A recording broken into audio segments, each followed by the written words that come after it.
Chers frères et sœurs, bienvenue à l'inspiration quotidienne avec moi, le Père Pam Denis.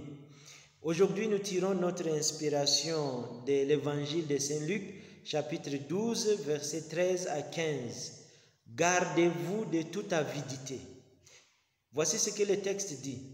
Du milieu de la foule, un homme demanda à Jésus, « Maître, dis à mon frère de partager avec moi notre héritage. » Jésus lui répondit, « Qui m'a établi pour être votre juge ou pour faire vos partages ?»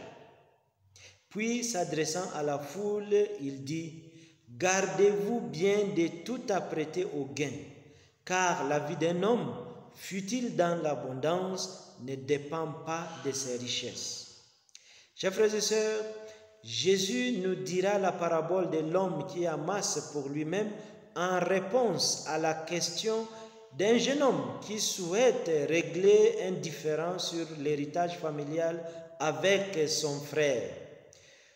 Pour moi, il est clair qu'à travers la question de cet homme, il ne veut pas vraiment un arbitre, mais un avocat en sa faveur.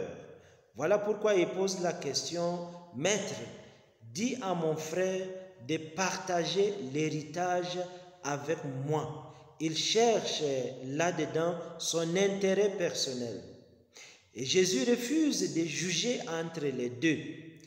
Plutôt que de prendre parti dans une dispute familiale, Jésus met en garde, nous met en garde contre la cupidité. Parce que la plupart de nos disputes familiales sur l'héritage, si nous analysons bien, sont en réalité une question de cupidité.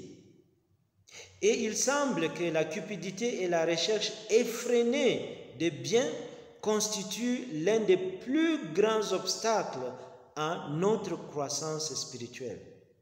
C'est pourquoi Jésus ne pouvait pas manquer cette occasion de transformer la demande ou la question de ce jeune homme en une instruction sérieuse. Il dit, attention, soyez sur vos gardes contre toutes sortes de cupidités. La vie d'un homme ne consiste pas dans l'abondance de ses biens. Jésus ne dit pas que les possessions matérielles sont mauvaises, mais que leur poursuite égoïste est inutile.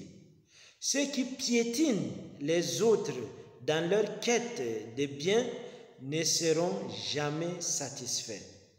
Et n'oubliez pas que le matériel est destiné à être utilisé par les humains et non les humains à être utilisés pour le matériel. Donnez à chacun sa valeur et que Dieu vous bénisse.